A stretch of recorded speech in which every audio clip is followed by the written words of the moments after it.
Electricity supply system losses in Kenya currently stand at 23.4%, which is higher than the Energy and Petroleum Regulatory Authority's benchmark of 19.9%. This is partly blamed on an aging electricity network that was blamed for Sunday's outage, where officials said was caused by an outage on a high-voltage transmission line to Western Kenya. To address this, the government hopes public-private partnerships will help inject the needed capital to modernize the electricity supply network. As we speak today, we are connecting customers on the last mile. Industry is being built. So there is growth on the ground. Generation is not a major problem, but we do not have the transport route to take that power to market. And then we need to work on that. Building infrastructure is not an overnight job.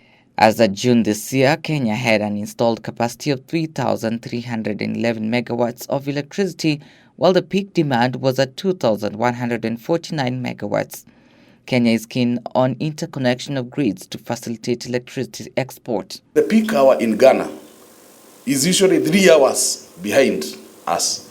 And so therefore, when the country is going to sleep in Kenya, when we are increasing our production with nowhere to take that power, if we had interconnected power pools across Africa, it means we can easily flow power from East Africa to West Africa, or from East Africa to South Africa, and so therefore ensure that there's power stability across the African continent.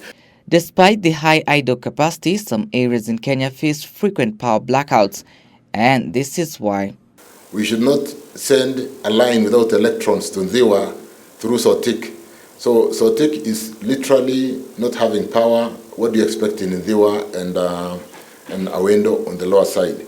This should have been done in 2017-18, but whereas we had funding and we went to tender contestations, took the thing to court until we had the loan expiry and we were not able to build that line.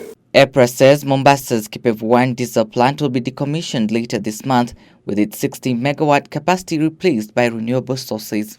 And once the decommission is complete, we expect to share the share of the mix with respect to renewables to rise.